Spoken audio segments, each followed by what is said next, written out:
And we are live, and I'm still untangling my headset. I might just plug in a different one while we're here. So I can't hear you right now because I'm not plugged in. Let's find the correct Don't worry. plug. Haha. I got to turn this. Sorry. And let me find. I got to find the hole. It's the bane of a man's existence. Apparently, I've heard. All right. There we go.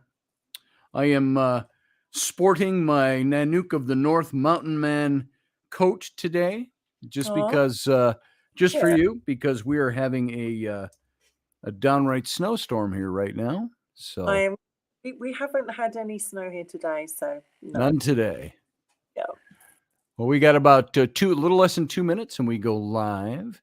I'm going to take us dark about 15 seconds before the show starts. Everybody that's watching in the chat room, this is just the pre-show, just the warm-up. Make sure we're all set.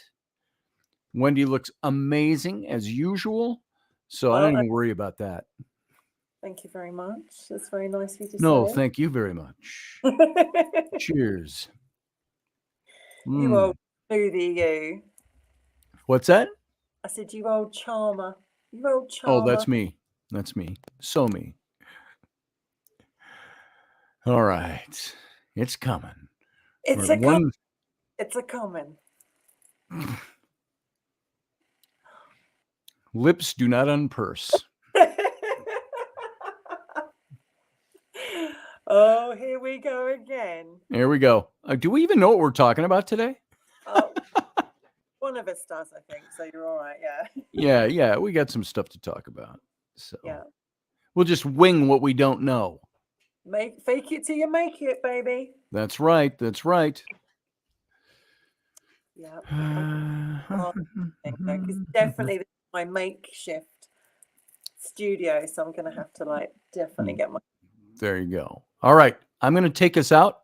We will come in automatically when the stuff ends. When the intro ends, we're going to be up. So here we go. Pretty close. Everybody stand by. Well, we're not doing it yet, but it's coming. There it is. Okay, we got just a few seconds. I am going to take us out. Go black.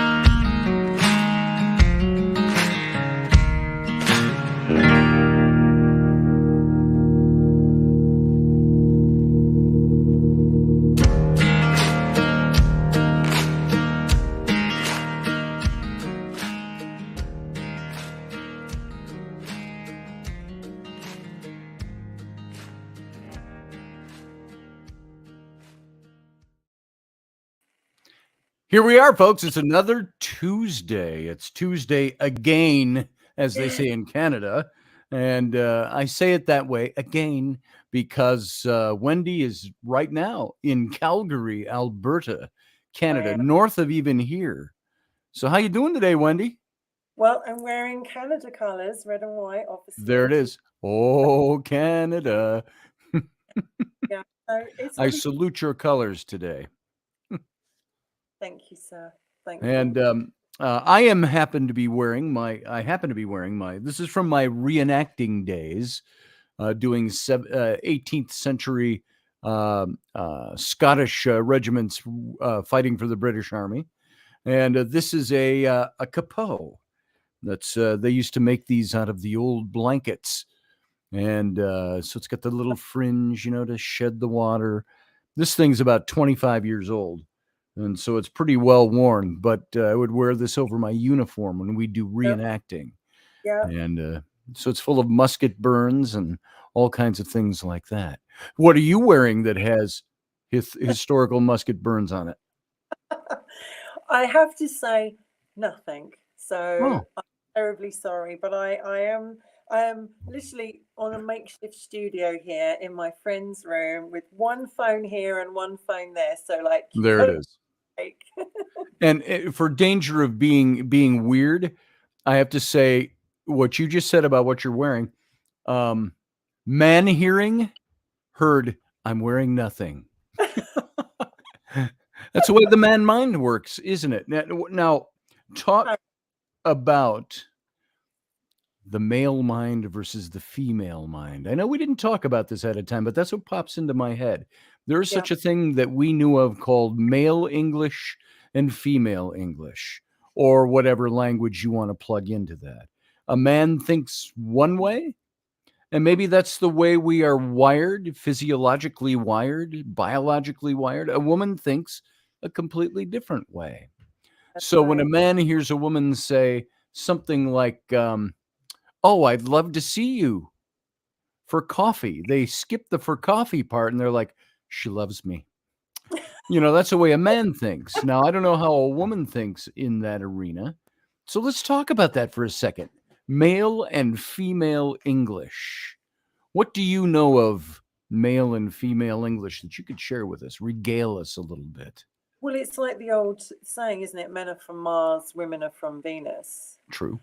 And we work completely different ways, and the brain reacts completely different ways. So, a woman could say one thing, and then a man will say another, and we'll both misinterpret it a completely different way. Sure. And I think as you get older, I think you might get a little bit better at it. But I think when we're younger, we ain't got a clue. We got no clue. It's just Right.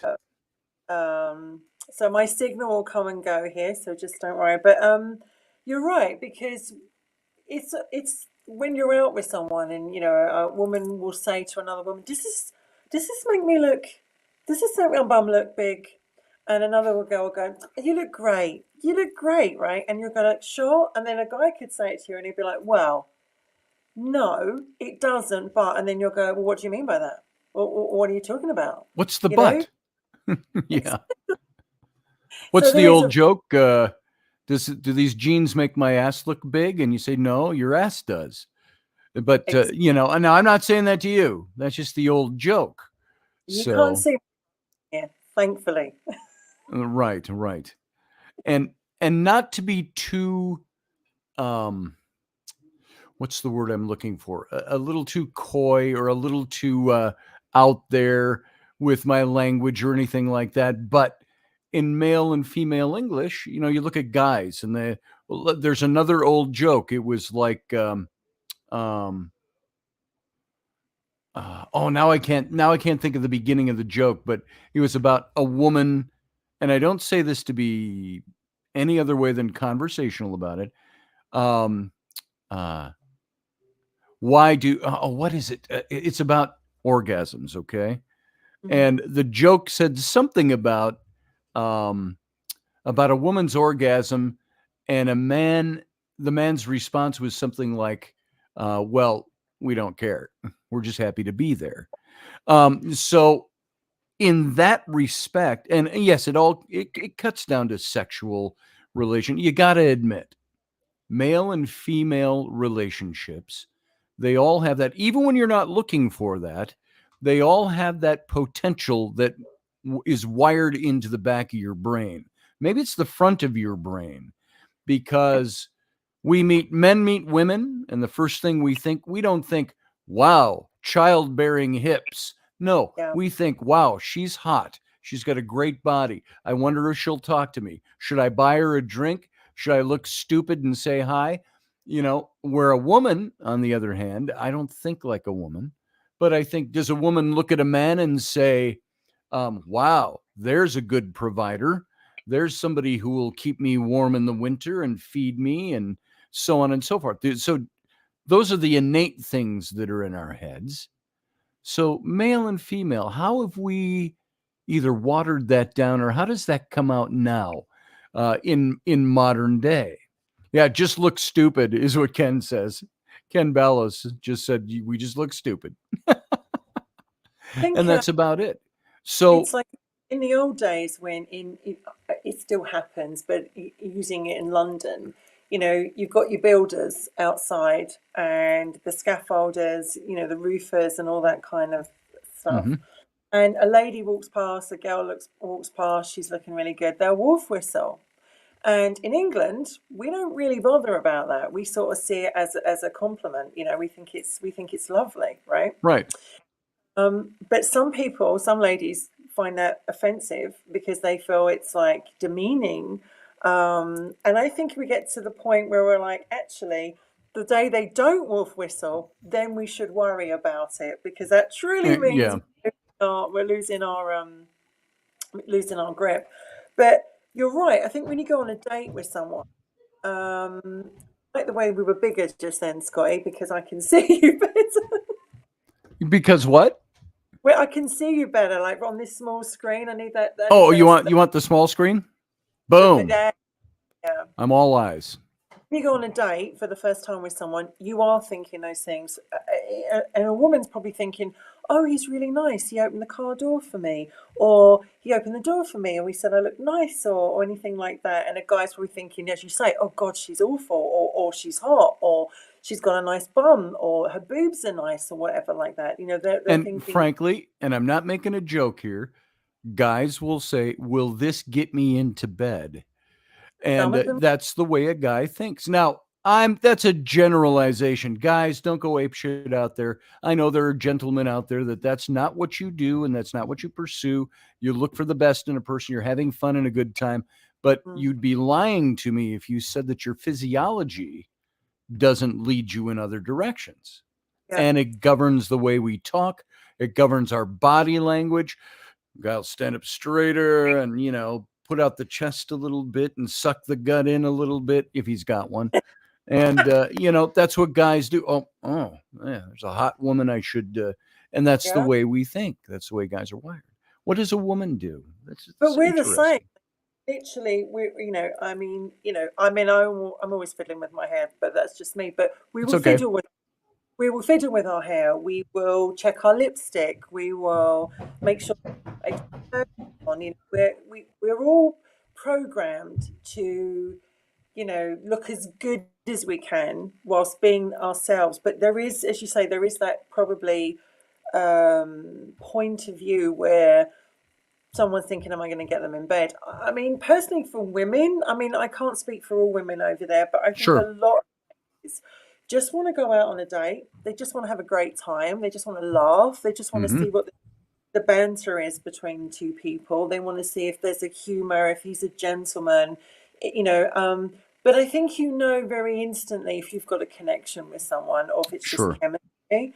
And I think if you have a connection, that's when things change. If it's just chemistry, then you're just looking at the whole, are we going to shag part, right? Sure. Yeah. I agree with that. Because aren't we all wired to, is this by nature?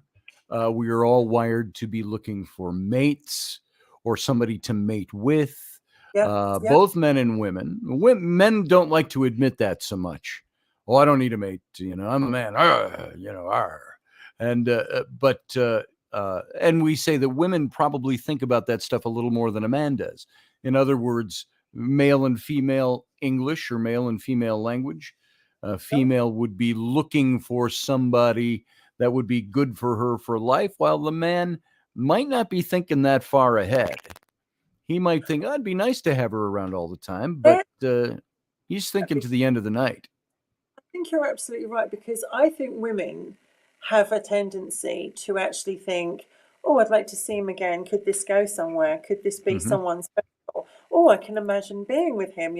We have those thoughts where I think guys, unless I'm not saying all of them, not all men, but I Yeah. think a lot of them are thinking not as far ahead. Yeah. And I have to admit something. I'm picking you up. I think your mic is a little muffled sounding for me It anyway. I hope everybody's hearing you okay. is, I So if hear I you. ask you to repeat anything, it's only because I'm Yeah. not hearing it clearly. So, It's just because it's a makeshift one here, I'm afraid, honey. We're just making it as we go along. That's it. We make it up as we go. So, what else on male and female English? If anybody in the chat room has something they want to add on that, you can do that. Type it in. Did you? I'll put it up, or call in if you want, When did and you we'll last? talk. When was your last date? My last date? As in first date. When was your last? Oh, first my date? last first date would have been with Rainey, and that would have been. We didn't really start by dating. We started by hanging out. Yeah. I had a little gathering at my house that most of my listeners already know about. We called it, and you know about this. We had scotch and cookies at Yep. Scotty's, and I would have some of the belly dancers from the Renaissance Festival would come over and hang out on Thursday nights, and I would bake cookies and we'd drink scotch because I had kids at home, so I baked cookies. And then it became a much bigger gathering, and for years, everybody came to my house on Thursday night. Rainey started coming to that, but I knew But her from the festival. when was Say the again? last time? When was the last time you had a date and you didn't know the person that well and you went out on a first date? When was the last time you did that? When I didn't know the person really well and I wanted to go out on a date with them? Wow. Rainey, I already knew. So there wasn't like a first date, let's get to know each other beyond the surface level stuff. It's been a long time. I think there was a woman in the early 2000s, Yeah. about 20 years ago, 21 years ago, I met her.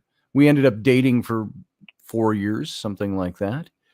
And she came to a birthday party. Somebody brought her to my birthday party, and I met her. And it was like 8 months later, we connected and said, "Hey, would you like to go out sometime?" Oh! I can think of one perfect first date, and then I'm going to ask you about yours. Okay. We used to go to the Irish pub on Tuesday nights. A lot of my friends and I, and the Dubliner Irish pub.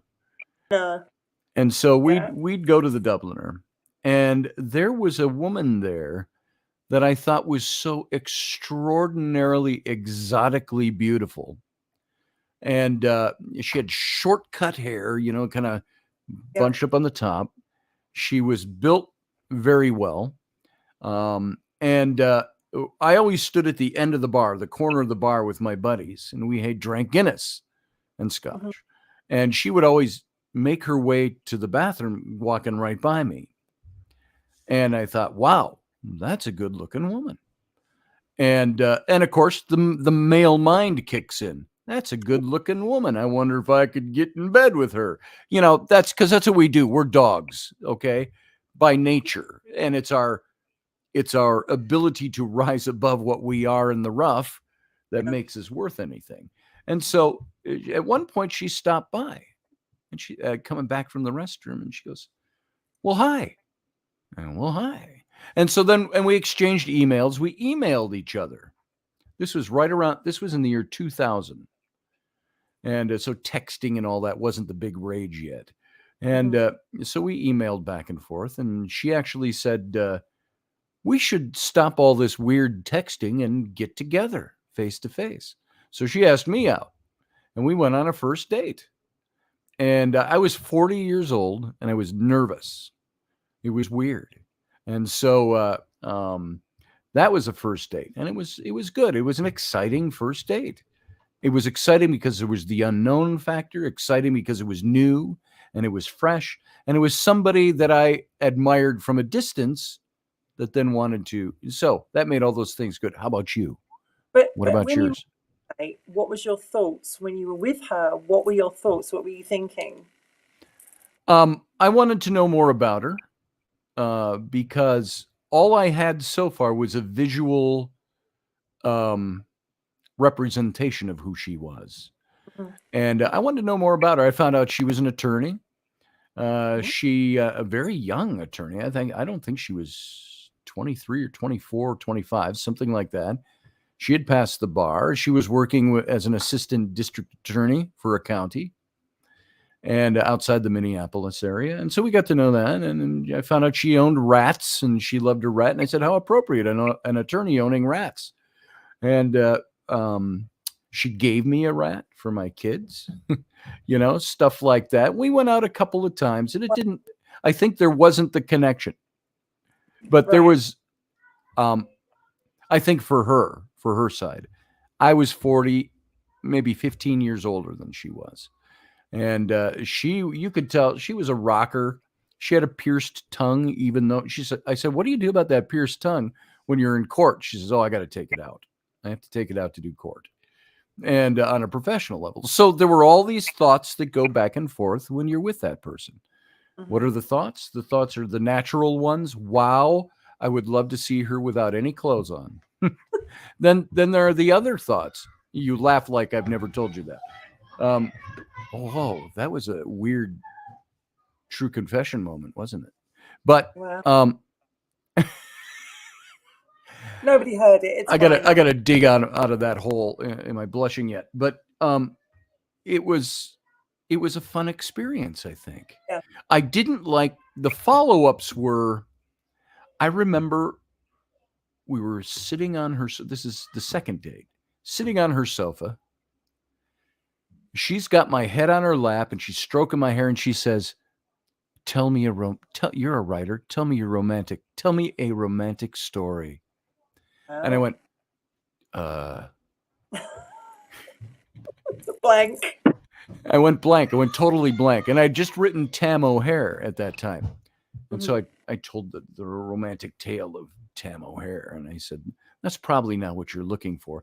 And she said, at least you didn't start singing show tunes from South Pacific, Younger Than Springtime. She said, I dated a guy that did that and I didn't like it.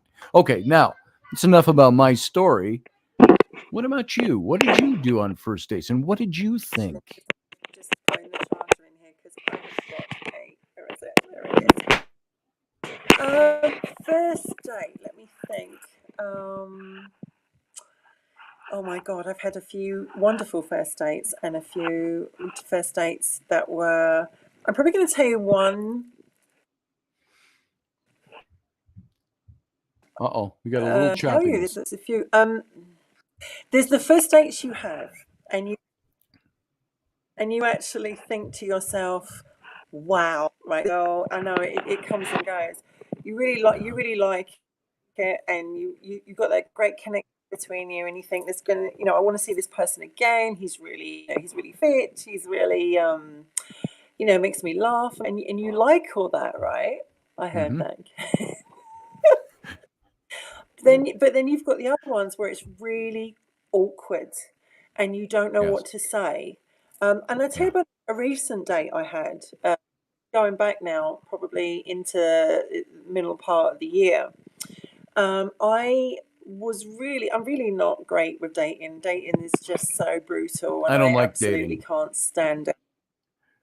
Well, you don't need to anymore. You're safe. Yeah. But I arranged to. I mean, I never liked it. I never liked it. Right? So I arranged to meet someone. Let me see if I can try and move my phone there. I arranged to meet somebody at Hampton Court Palace, and I thought, what an interesting date. We're going to go to Hampton Court Palace.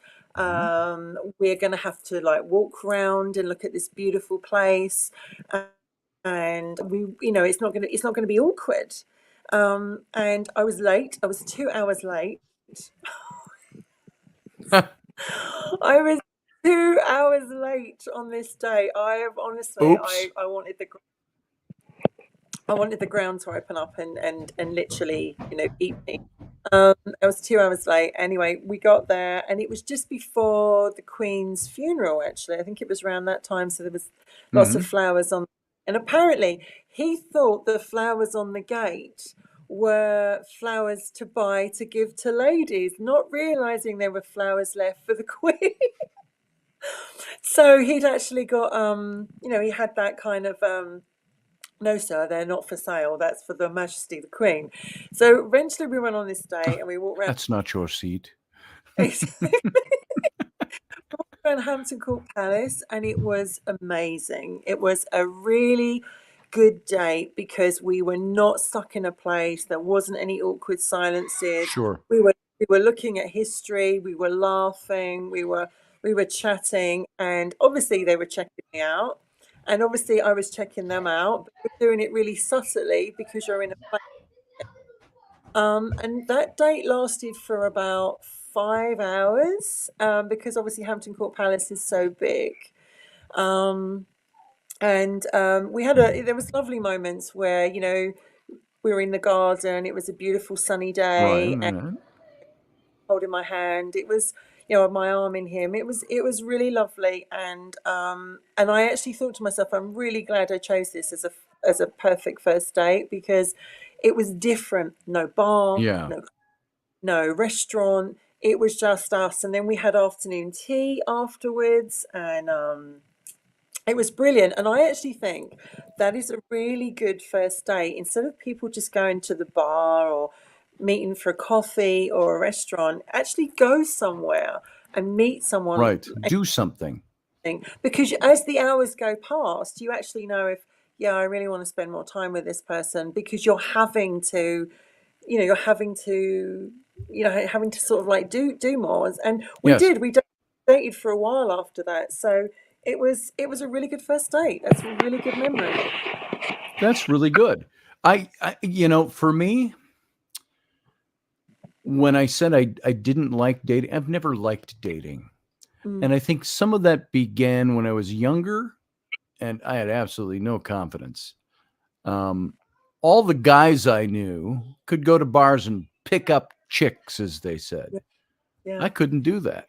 I just didn't have it in me. You didn't have the confidence. I had no confidence with the opposite sex. But then it turned into, I found that the way I could make that work best was to use humor. So I used a lot of humor. I came up to a woman once. It may not translate well here, but at a bar, and we had made some eye contact, and I walked over and I said, "Has anybody ever told you how attractive you are?" And then I went like this. I went on the bar. I did that deliberately, and she started laughing, and so that opened up the door to talk. It didn't go anywhere, but at least it was an opening. And the other one was always, has anybody ever told you how attractive you are? Huh? That didn't work at all, ever. So, but I was never comfortable with it. I always liked getting together with people that I knew vaguely. And you mentioned it at when you were was it Hampton Court that the guy was nice and he held your hand and this and that. And I'm kind of like, I would be really afraid nowadays to even hold a woman's hand on a first date. Unless the signals were totally clear, because you don't know when somebody's going to get, trying to hold my hand, time to go. Or I would rather grab somebody's hand while we're rock climbing. Let me grab your hand and get you up here. Oh, I touched you. And look, I'm holding your hand. There is that, because people are worried these days about, is it too much affection? Yeah. And I think you should gauge each other. You should really, you're right. If you want to hold someone's hand. And, I always think I love gentlemen, because it's a really rare thing to see these days. Dating has changed so much. Men and women have changed so much. But I think we've lost something along the way. I think to have a true date where he's a gentleman, and you have that kind of mystery, but you're very friendly with one another, but there's that kind of like, it's not going any, because it leaves you with that mystery of wanting to know. There has to be a mystery. Yeah. I will tell you one experience. Have you ever had anything like this happen? Not the exact thing, you'll find when I'm done with this mini story. I took a woman out. I was in college. I was a freshman. She was a senior. So it was an older woman. And I took her out on a date, and I did all the right things. I paid for the meal, and I got her a flower, and I opened the doors for her. I opened her car door for her. Yeah. I would walk around. I'll still do that now. I'll open my wife's car door. But I walked around to open her door. But then we went and we ate and we came back out. And as we were getting into the car, I opened her door and I dropped something. And just like a pencil or something, whatever it was. I don't even remember. And as I'm opening her door, I bent over to pick it up and I farted. Involuntary. Oh my God. It was one of those, I just bent over and my gas has nowhere to go. And it was like, walk. And I went, and I got up and I went, what was that? And I said, I am so sorry. I'm embarrassed now. And she just laughed. She thought it was great. She said, if you like somebody, it should be okay to fart in front of them. I said, well, there you go. Let's go have some beer. Well, But it certainly nice, didn't it? it turned out all right. Certainly broke the ice. And I mean, I remember a date I went with someone, and they came down from a distance to see me, because I think it's really important that if you are not round the corner from each other, that the guy comes to the girl, at least for the first sort of couple of times, because it's protective, safety maybe kind of thing. And although it's up to everybody's equal choice. And I remember we went. I picked him up from the station. We got on really well. We went in. We went on a train. We got to the pub we were going to, and he'd just come off a night shift. He was a fireman. He'd just come off a night shift, and he just, we're in a warm atmosphere. He'd had about 3 or 4 beers or whatever it was, and he was like nodding off on this date, and I'm thinking to myself, Oops. I'm obviously That must be really exciting. he was just nodding off on this date. So he can't, when they're just kind of like, they're coming around like that, and you just think like, okay. So anyway, halfway through, he said, I think I better get something to eat, because I've just come off this date, and I'm sleepy. And I said, yeah, it did get a bit quiet. I didn't really know what to do. He looked at me and he goes, sorry. And I said, whoa, I said, you fell asleep on me. I said, that's a first. And I was joking. Like, I was literally trying to make light of it. It was a joke. And he got umbrage over it. He took umbrage. And so he went and got something to eat. And he goes, well, you're not exactly telling me everything about you. And I said, well, why would I tell you everything about me? It would leave you nothing to find out. Like, as time you didn't even stay awake when I was on the little stuff. Well, exactly. So anyway, halfway through, he said, it's so warm in here. And I said, look, why don't you just go outside, get some air? It's cold. It'll bring you around like that. It'll be fine. I'm fine, he says. So anyway, I'm fine. as the afternoon went on, he goes, I want to go now. So I said, okay. Wait. He just looked at you and went, I want to go now. He goes, I want to go now. And he said, perhaps you could take me back to the train station. I said, oh, I thought you were staying in the hotel around the corner. No, I've decided I want to go back. That's exactly how he spoke to me. And I was like, oh, God. So I said, no problem. Got him in the car, driving back in silence, as you do, thinking, what can I put on the radio to break the silence? Yeah. And we got back to the station, and I parked the car, and I gave him a kiss, as you do, and a cuddle and all that lot. He seemed okay, and he was like, I said, so not bad for a first date then, thinking, I'll be positive about it. He said, I have to go home and analyze it. I was like, what? He said, I'll have to go home. He said, I'd like to go home and take some time and analyse it. And I thought, oh, I could hear the doom bell ringing already. So I said, fair enough, no problem. So I'd actually bought him this little pack of mince pies. It was Christmas. He liked mince pies. I bought them as a little jokey present, gave them to him. He rang me from the train. Next day, I get the phone call. You know it's coming, right? It's either coming by text or it's coming by phone. And he said, I've analysed it. And he said, and I think the distance is too far between us. And I actually said to him, well, I understand. Is that the only reason? I asked if that's the only reason. And this is how brutal he was. And he said, no, it's not. And I said, okay. Can I ask what? He goes, I don't think I can trust you. And I said, what? He said, I don't think I can trust you. He said, I've talked to all my friends about it and my family and my work colleagues trying to like analyze it. And he said, I don't think I can trust you. And he said, so you're lovely, but I don't think I can. You're too lovely. And I would be hate to be at a distance from you. And I just couldn't trust you. And I said, you've only known me for a few hours. We haven't even talked about my life. We haven't even talked anything about me, because you fell asleep for at least half an hour. And Wow. it was brutal. And it really affected me actually, because I was like, what the hell did I say or do in that time? And it just goes to show that you never know what goes on inside someone's mind. Right. Demons and anxieties and insecurities can come out and bite you. Maybe they're not secure in themselves. I've heard a lot of guys say that when they go on first dates, women have lied about their photographs, or they're not the weight. Yeah.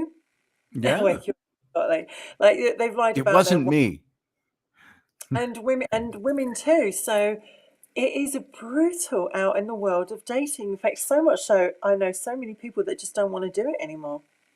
Yeah. It- I understand that. There are times you have that, even when you're married, you have the craving to be single. When you're single, you have the craving to be married. Sometimes these are generalizations, these Yeah. statements. And so you think, I have thought, wow, at 62 years old, I think I would be an utter failure on the dating market. But I You always think? was. Mm. So it's because I didn't date people. I saw people. I had fun with people I knew. That's probably be where it would go for me. But let me ask you. I want to ask you a couple of. Let's see. And this is all, by the way, folks. This isn't just prying. This is asking it in this context of the way women think, the way men think, and how we think differently. And I'm trying to keep it in that context and at the same time make it entertaining and fun. So I hope you all enjoy what we're doing, and you can all throw your comments up or call in. But I will ask, let me ask you a couple of questions like this one. Um, you're on a date as a woman. What are you looking for? Are you looking for serious minded man? Meaning, it's not that he isn't talkative or anything like, but his goals. He's talking about history, archaeology, mathematics, science, whatever it might be. The thing that gets his juices going, and he's sharing. He might even be animated about it. Oh, have you heard about this new scientific theory on the blah blah blah? Or would you prefer somebody who is more lighthearted, comedic, somebody who will not make a joke out of everything, but maybe who has an outlook that is one of life is full of humor and I'm going to live it to the fullest. So, what kind of thing do you look for as a woman? Now, I'm asking you to transcend above just Wendy and just say, as women, what do women look for in men, like in those situations? Obviously, it depends on the woman and where they are in their life and what they've been through and their experiences. I can give you experiences from a few of my friends and like myself who are single. Um, Depending on where you are in your life, you're either looking for someone to have fun with, Mm-hmm. um, and make you laugh and think, yeah, this is somebody that I can go out with again and have fun with. Sure. Maybe you, maybe you just want to like meet a guy and have that chemistry that hook up with. If you Mm-hmm. want that, or maybe you're looking for something serious. And so what you're trying to do is you're trying to listen to them, watch their body language, and pick up things that they're saying and thinking, actually, this man is or this woman has got uh, something that I feel I could gel Sure. with. I think it's like I think the one question that comes to all of our mind is, do I want to see this person again? Right. Is there enough chemistry? Is there enough attraction? Do they float my boat? And is there a connection between you? Because connection, as I've always said, is everything. What if you find out a man is, and this is curiosity from a male point of view to a woman point of view. What if you find out the man that you went on your first date with, and you're attracted, and you find that man he's kind of neat. I wouldn't mind trying to look into keeping him around for a while.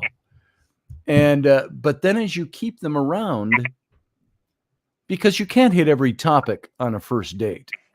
So obviously they used to call it what? Courtship. That's right. Courting. As you start courting, you find out, oh, this guy's really bad with money. This guy's credit is rock bottom, not because he's a bad man, but because he doesn't manage well. Or this guy's in debt up to his eyeballs, or this guy can't keep a job for some reason. He's a nice enough guy, but can't keep a job. So you start learning things about them, or his family. His family are all, let's just use the term, trailer trash. Wow, his family are all trailer trash. Or all of these things. How do those things play into, are those the red flags that say, I might have been attracted to that guy, but now I learn all these things about him? Do you as a woman, or do women in general, do they go, I can change him. I can make him be better. And if he loves me or falls in love with me, he's going to want to do better. I can make that happen. We can balance each other. Or is it like, warning, red flag, and you walk away? What is it that you think women do? Again, it's all individual. We're talking in pure generalities for the fun of talking about male and female approaches to things. Yeah. So what does a woman do when she finds out, oh, I like this guy and he obviously likes me, but man, he's a schmuck in life. He doesn't know how to manage his life. That's difficult, isn't it? Because me and a million other women have all been there and done it, and guilty of it. I have dated people with serious, on the first date and second or third, I have dated people with serious red flags. And there was a part of me that was like, yes, you have, by the way. I have. You know. I like this person. They, I'm going to give them the benefit of the doubt. I've never actually thought to myself in the beginning of a relationship or dating, this is how it tends to go now. You see someone before you date them. So you know, and that's when you become exclusive. Do you become exclusive when you're dating, or when you're seeing? What happened to the, do you want to go out with me and be my boyfriend or girlfriend, or whatever word you want to use this time, right? And it's really, really true, because we're all seeing each other until we mention the word, do you want to be exclusive? And then by the time you actually have that conversation, you've kind of got a kind of an image of this person thinking, well, yeah, there are a few red flags. I recently had that. And it was kind of bit me on the arse, absolutely. But you don't want to see them, because you really like the person, you're really drawn to them, you get on really well, and you're thinking, maybe it's just me, maybe I've got expectations, maybe I'm too jaded, maybe I've been damaged. I think the brave women amongst us will go, cut it dead and disappear. They will just go bye-bye. But the rest of us, we tend to be gluttons for punishment. Thankfully. Or not. Bad boy, bad girl sometimes, that's for sure. Okay. Well, that's interesting, because I only ask those questions because those are the generalized questions, because those are the things I hear the complaints about most. I met him. It was fire. It was magnetic. Or I met her and it was fire.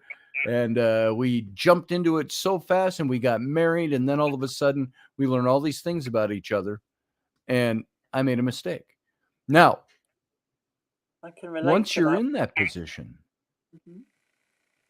do you think loving someone, and I ask the audience this too, does loving someone from a woman's perspective, if you love the guy and you know he loves you back, they say, you can't live on love alone.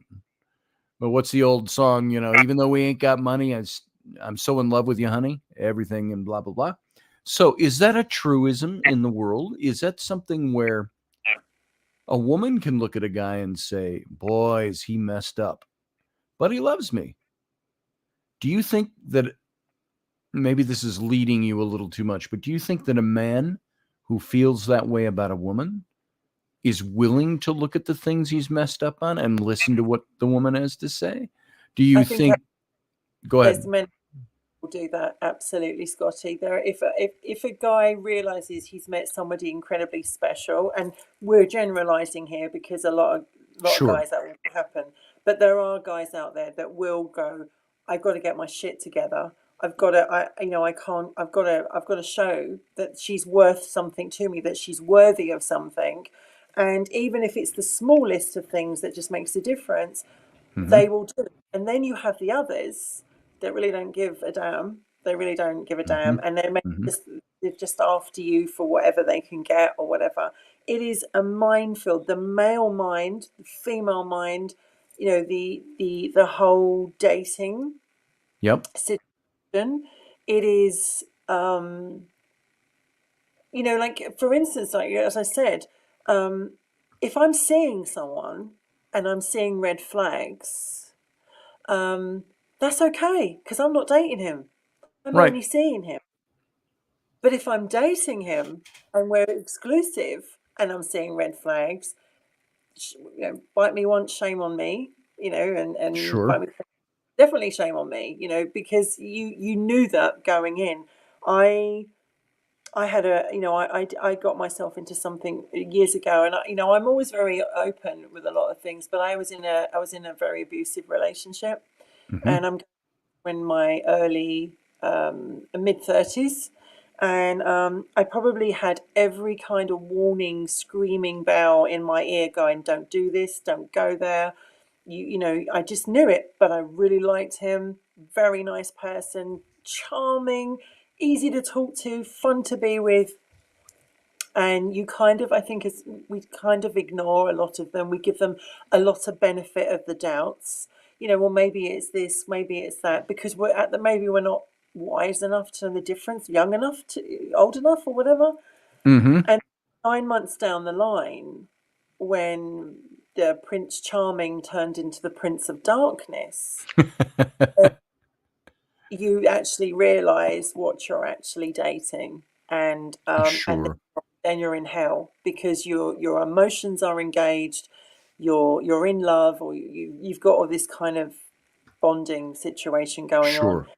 That's when I think that's when it becomes dangerous. But we do see those signs. A lot of us see the signs, and we don't want to. We're not savvy enough, we're not wise enough, or we like them too much, and we do think to ourselves, well, maybe if I give him a couple of chances, maybe if I just, give it a couple of months, see how it goes. That's normally, then we're in too deep. Sure. From a male perspective, when I started dating seriously, again, they were all friends to begin with. No, I take that back. My older kid's mother, was my second wife. I've been married 2 other times other than Rainey. I was married very early in the 1980s, 82. For 6 years, we never had any kids. I was in seminary, blah, blah, blah. It didn't last. Second marriage was to a woman I met at a bar, of all things. And she propositioned me. And I said, let's hold off on that. I said, I actually was the one that said, I'd like to get to know you a little better. And then the whole drive home from the bar, I'm like patting myself on the back for being a gentleman and kicking myself in the ass for not taking the opportunity. But that turned into something. We were married for 12 years and had 3 kids. And then we were divorced 22 years ago. And then I met Rainey. And so there was a thing that I hit. Now, you are in this, and a lot of women and a lot of men are in this position nowadays. We are either have been used up on relationships or used up on marriages. And you get out there, and it's like with Rainey, she had all these great qualities, and I loved her. She was gorgeous. She had all this great stuff beyond that going on. She had a great personality, which is cliche to say, but you know what I mean. And she was kind of cool and fun and all this stuff, and yet I pushed her away like a typical guy for a good 6 months. Yeah. It's like, yeah, you can come over here. We can hang out like adults hang out. And I said, and we can do things, but I'm not sure about relationship. I don't know that I want to do that. Because, and I springboarding off of something that you said when you were talking about this looking to see if the relationship is right and you want to know. And we just kind of, Rainey and I just kind of fell into it. It kind of morphed onto us. After a time, it took me 6 months to get over not wanting to be married or in a relationship anymore. I want to be single. I don't want to be a dick, but I want to be single. And I think a lot of guys are in that boat. Maybe they haven't had the past relationships. Maybe they don't want to get tied down to one person. And they realize life is fleeting by behind them while they're doing that. So anyway, I was looking for a comment on that from you, the way we do things. You got anything that comes to mind with that, psychologist? I actually think, sometimes we go into our own psyche so much, Mm-hmm. and we open our eyes and we go over and over. We've all been hurt. We've all had demons, and we've all, when we meet someone really special, we get scared. We get really scared because we actually go, oh, I could really fall for this one, or this one is trouble, or this one is serious. It's girlfriend boyfriend material, and then all the demons come out to play, and that's it. We end up acting crazy, or we end Mm-hmm. up pushing the person away because we're like, I like you, but I'm not sure. I'm scared to give up my single persona, or I'm scared to get hurt, or Yeah, you could be the real deal. And isn't it weird that we're all, well, not all of us, but a majority of us are looking for somebody special who makes our heart pitter pat, who I was just gets gonna us say that. exactly as we are. Um, we wake up in the morning and we think about them. We go to sleep at night thinking about them. Even when you have the tough times, you work through it together. We're all looking for that. And yet we are so damaged and so scarred by so many previous relationships that we tend to put a wall up. We tend to push them away Sure. rather than bring them in because it's easier and it's all about protecting ourselves. So are we really doing ourselves any favors? Right. Are we? No. So how would we take this and wrap this up a little bit? We've got about 8 minutes left, 7 minutes before we get out of here. Yep. And on the radio. Now we can stick around, folks, if you'd like. Maybe we can stick around for a few minutes afterwards. Oh, and we'll be over exclusively then on the YouTube channel. We won't even cut the broadcast. We'll just go off air at the radio station, and we'll be live only on the chat channel, the YouTube channel. But if we were to try to tie this in a knot, we've been kind of jumping around a little bit with it, just telling stories, our own experiences we bring to the table. And of course, how can you be good in disseminating wisdom as you get older if you do not tap into your personal experiences, which brought you to that point of being able to figure out how things work? Yeah. So, and we certainly haven't delved all the depths of male and female language. We could spend 10 more shows on that, and I'm sure we will throughout the next year talking about that. But it's conclusive psychologically that men and women speak different languages to each other. We have different expectations. Yep. We are definitely opposites that attract, but that each one of the sexes, with rare exception, both of the sexes, and I'm saying both because I only believe there's two sexes. That's me. Sorry. Yep. Sorry, everybody out there. There's only two sexes. You can choose to be whatever you want. Like KB says, I can choose to be a dog and go pee on a fire hydrant. because I identify as a dog, I'd still get arrested, Yeah. no matter how I identify. So, having said that, we know that there are two sexes out there and that we think differently. We approach dating differently. And I only brought up dating as an example to say that's one of the blatant things. How do men and women operate? What do they look for? What do they want?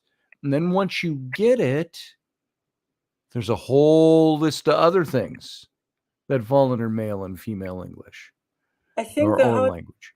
if I know so many people this has happened to, communication is really important, and to know actually what you want. And that's the thing. Do any of us actually know what we want?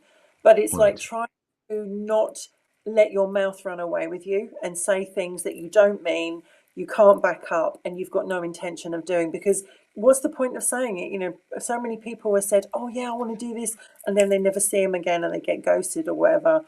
Try to be honest with yourself about what you're capable of, what you want, and try and express it the best you can, even if you're writing it down by message, or it's whatever, or you send a song that actually tells you how you feel.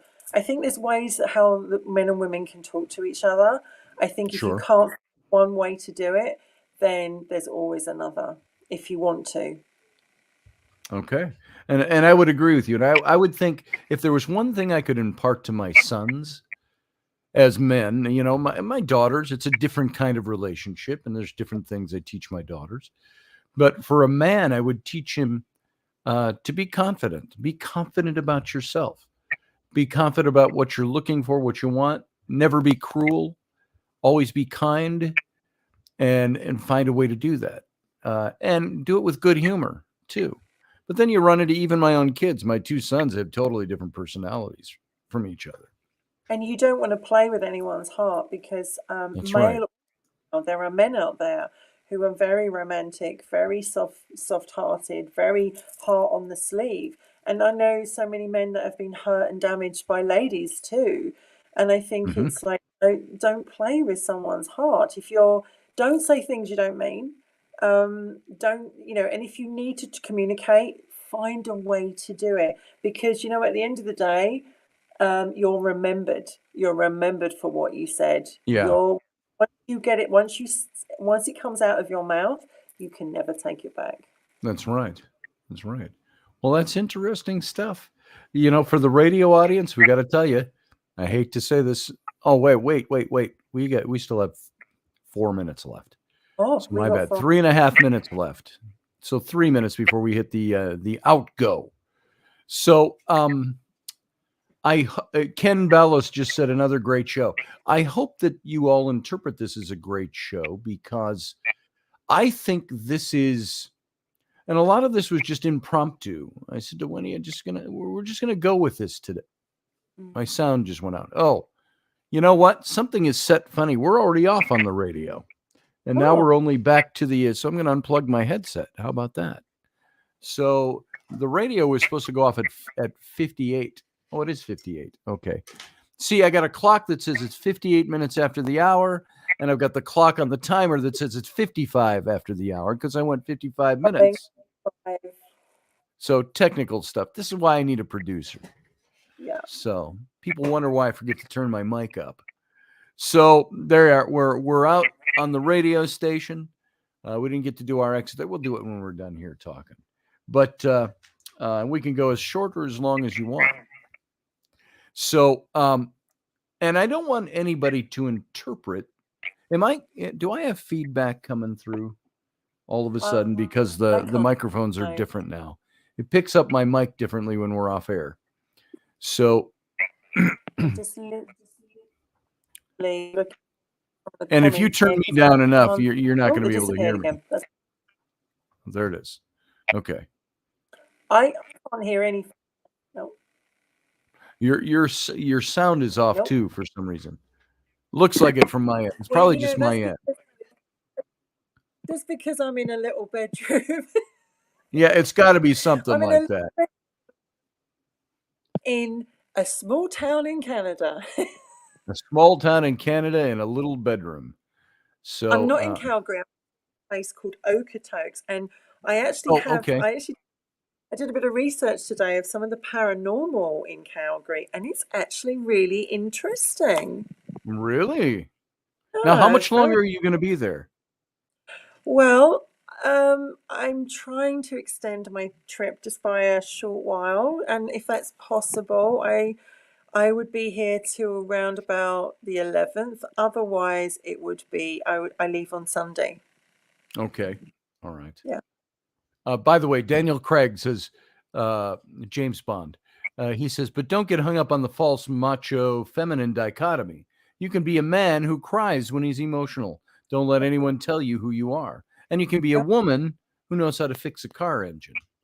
So, those things are not mutually exclusive. Good thought, Daniel Craig.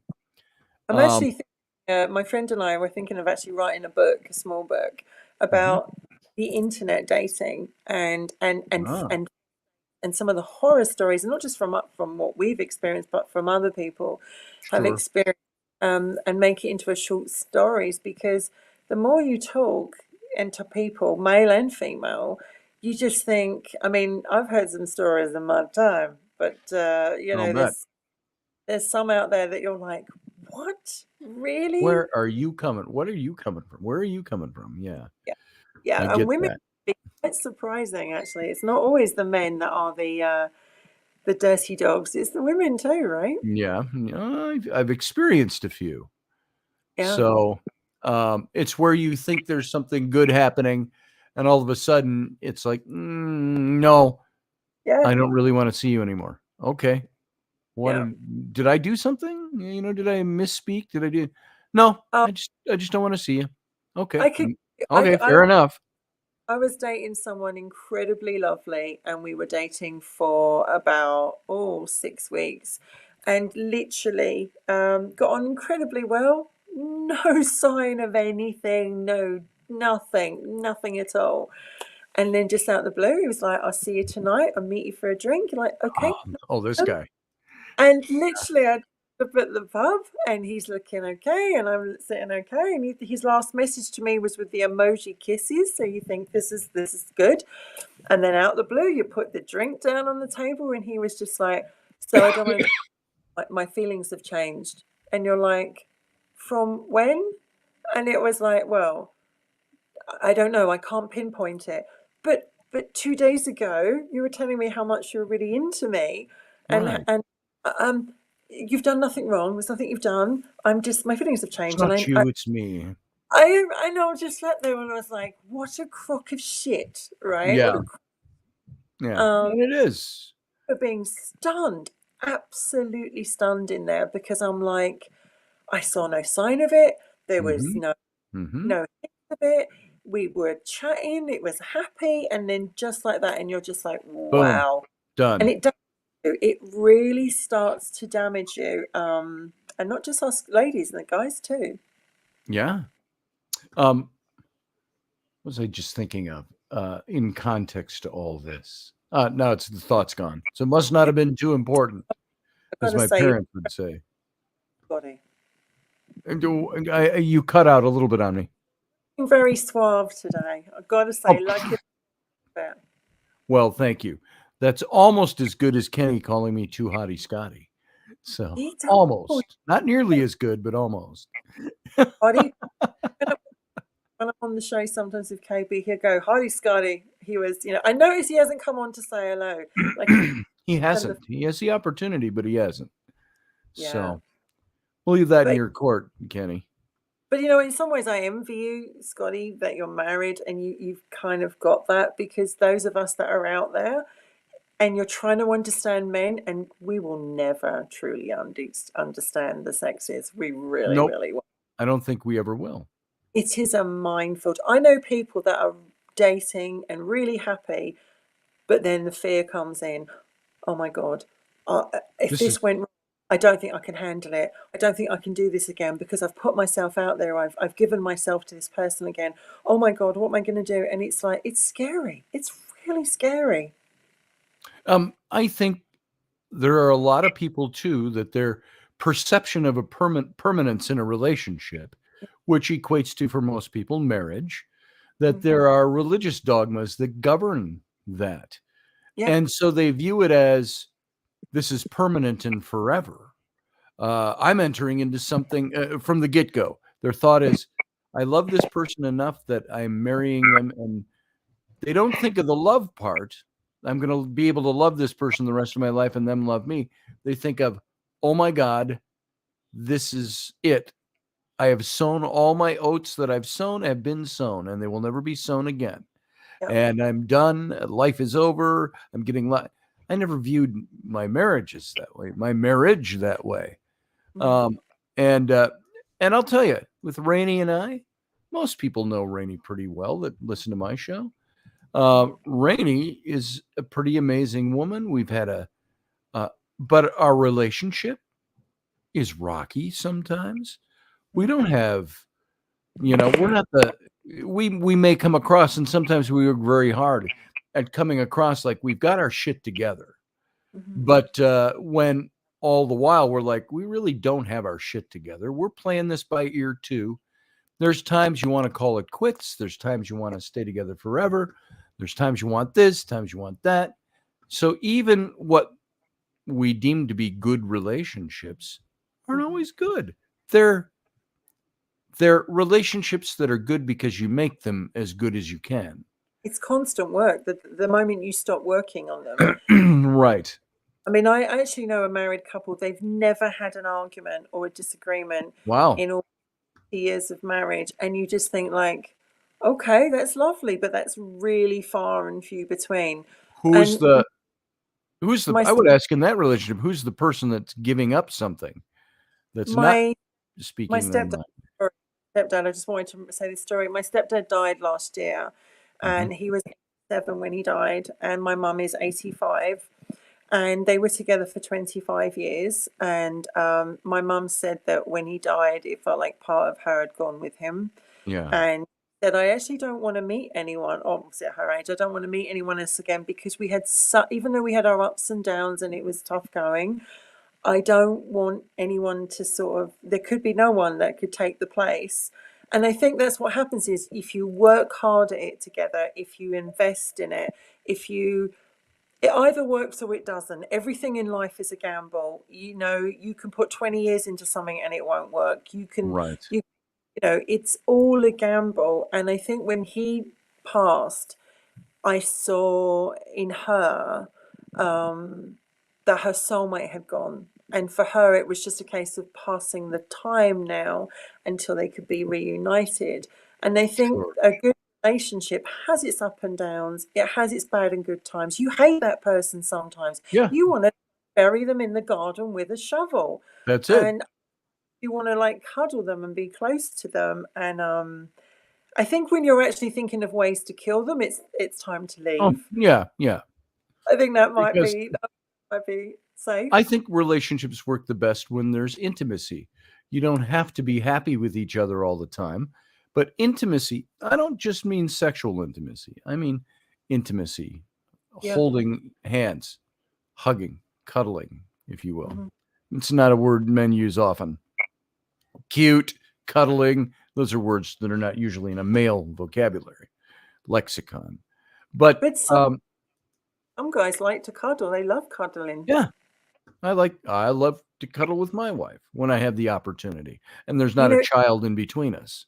So, intimacy is important, whether it's kissing for long periods of time, mhm, whether it's holding hands, whether pinching the bum around the supermarket. It's about, you know, being close, like having that yeah, closeness. And sometimes communication doesn't work. You'll write to your partner and they'll read the text message the wrong way, and you didn't mean it that way, but it's come out that way. mhm. I think you have to keep working at it. I'm just reading from Daniel. I had no idea who I'd become. Never mind the notion that.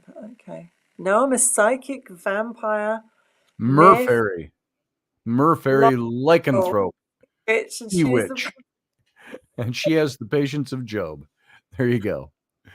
Now that sounds like a success story to me. Well, that sounds like it's working. And I mean, I'm one of my 52. I'm 52, so if I'm lucky and I meet someone, I could have 30 years, 30, mhm, 30, if I'm spared that long. to share my life with someone, and I would love to, but it's taken me a long time to get myself into a place where I'm ready. I mean, I've been Right. married, been single, and I think you have to be in the right place. And then there's like things like long distance relationships. What do you do then when you're not together all the time? How do Yeah. you keep intimacy? How do you keep that bond? Communication. And that Hmm. communication has to be spot on. And you have to keep the intimacy. Maybe you send them something with your perfume on, or maybe you send pictures or videos, or you have to keep the spark going. But communication is your biggest tool. Absolutely. Um, I will say this. There were times where you look at the little things. Now, this is a few years ago, but as you know, I had my heart surgery 6 years ago. And the first time, and I had 5 mini heart attacks. I call them mini heart attacks since then. But we found it was all because in one of the veins they put in, or arteries, they put in a stent. And we didn't find out till a year ago that it was the wrong size. And that's why I kept having all these little mini things go Crazy. on. But the first one of those I had, the very first one, I remember they had me. We went in because I just felt pain in my shoulder. So it was light, it was mild. I went and they said, "You're having a heart attack right now." I'm standing there waiting for the results. And I go, "Really? Right now? This minute?" So all of that to say, they said, "We got to take you up to the big city hospital." And so we're about 40 minutes out. And so I remember Rainey was there waiting with me, and we had not been going through a particularly good slice of heaven in our relationship at that point. And it wasn't on the rocks, but it just didn't feel right. Things weren't right. There was anger, there was a lot of stuff. But when she saw the potential of there being more problems, which brings in the back of your head the potential of death. And I Yes. remember this vividly. I'm laying there and she gave me a little kiss and said, "Okay, I'm going to go," because they had to put me in the ambulance and take me up. And she said, I will call me as soon as you know what's going on. I will get to the hospital as soon as I can." 3 kids. Can't Yeah. always manage that. And so she walks to the door. Then she turns around and she walks back and kisses me again. And she said, "I just want to say goodbye. I'll see you later." And she's being kind of funny with it. And then she walks to the door, steps outside the door, turns around, walks back in, kisses me again. She did this 5 times. And she never said in all of that, "I love you so much. Please don't die. I will miss you forever." Nothing like that. But it was a counterbalance to the shitty times we'd had before that. And it was her way of saying, "Look, I love you. Sorry for the shitty times we just had." But she demonstrated something overt. And it Yeah. was not because somebody was watching, not because I got to do this 5 times now. It was that she didn't want to leave and she wanted to keep was stepping back in. And we started laughing about it by 4 and 5. We're laughing. And I said, "Okay, I think that's enough to hold me till I at least get to the hospital. That'll hold me through the ambulance ride."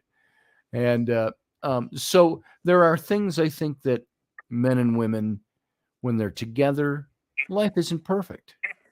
No. Sometimes it's downright shitty and you have to walk away. There's But it, those. it also But makes it having it if you had it easy, everything was easy, it might be pretty boring. It's good to have the fireworks sometimes, yeah. and the not too much, but to have the fireworks and passion, because at the end of the day, you're like, oh God, they drive me crazy, but at the same time, the making up's pretty good, right? Right, right. Well, at least Exactly. memories of that. Yeah, yeah, yeah, yeah. And so you do things, you try to find ways, and sometimes that might not be you overtly doing something, but I think in Rainey's case, it was something that was bubbling to the surface. That was maybe not something she would have done normally, but it was something she did at that moment because it meant something to her. And that's what we all do. We all do those kinds of things. Daniel Craig says, keep on top of your health, Scotty. Oh, are you chiding me about my health? I thought there's a big long thing. He says, keep on top of your health, Scotty. My father had a triple bypass and then over a decade later died from a car crash brought on from a heart attack. Mind you, he wasn't ready to go. So he hung around. It was his birthday. Yesterday, he has been visiting for days. You can know his dad's been visiting him for days from the other side, wanting me to spend time outdoors, wanting to hear his favorite music. Every time he's near, my hair stands up on end. My wife and I have gotten used to it. There's Daniel's story. And, That's lovely. yeah, it is. And It gives us hope. it gives does. us hope for. I have two friends, Steve and Claudia. Claudia's German, Steve's English, and I knew Steve years ago. I actually dated him for about 3 months, and we was it just didn't feel right dating each other, so we stayed as friends. Sure, And sure. and he met the lovely Claudia, and they got together, and they went through a really tough time. I mean, they were together for about, I think it was 8 or 9 years before they got married, and they went through hell. Every kind of hell was thrown at them in their life. They were living in one room, rented one room. Work wasn't great. Steve's health wasn't great. It was like, very, very difficult. And they would disagree, but they would never fall out, and they always spoke to each other with respect. There was always, she adored him. He could, he adored her. But it was very, very. She was very vocal with it. He was more like what he did, I think, with it. And eventually they got married, and they had this beautiful hand fasting. And they asked me to be one of the corners. You have the north, Nice. east. Yes. So, and I was the north, and I thought, I'm going to ask them a difficult question, and put them on the spot. And because you practice it obviously before you're asked the question, I guess. And I thought I'd add a few bits in there just to confuse them. And Sure. they were like pros. And what I've always said to them is, no matter what, now their life is a lot easier in lots of ways. They've been together a long time. The grandparents are like, they love their animals and stuff like that. But they're devoted. They're like Darby and Joan. They're like devoted to each other. And you actually think that is a couple that gives me and inspires me to not stop believing that there is something special that you can find out there. Right. You might be there and live in hope, but there might be someone out there for everyone. Right. And I agree with that. I know exactly what you're talking about. So, and by the way, don't tear up like that. No, tear up all you want.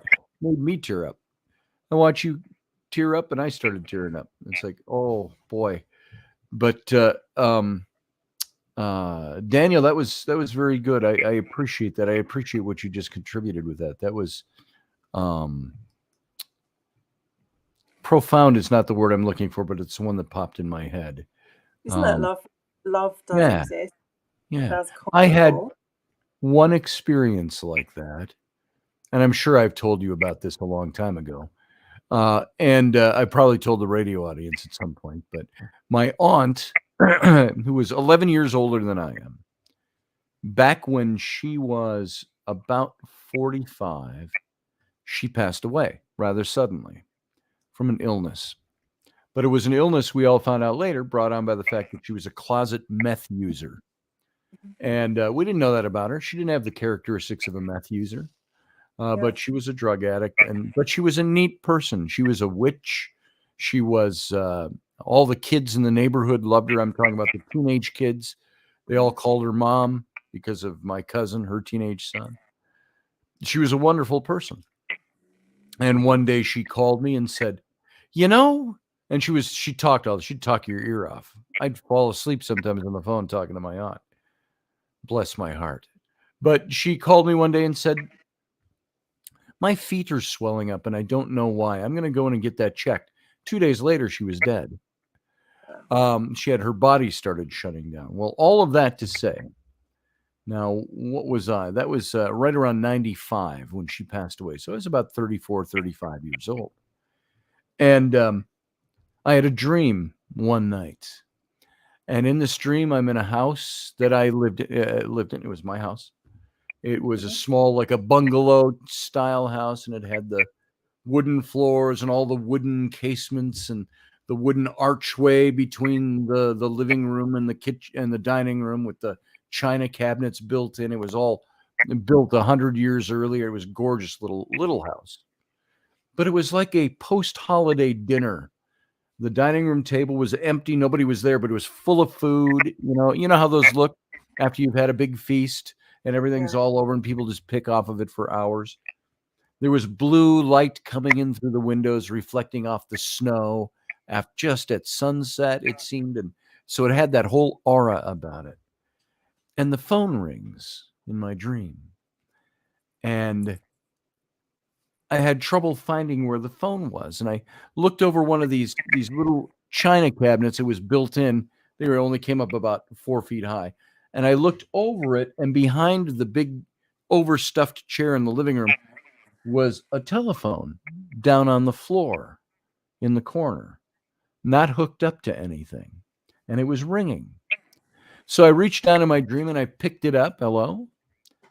And it was my aunt. And at first she sounded really confused. She said, I don't know where I am. She said, I think I died. Yeah. Then she gets real bright. She goes, yeah, I died. That's right. I died.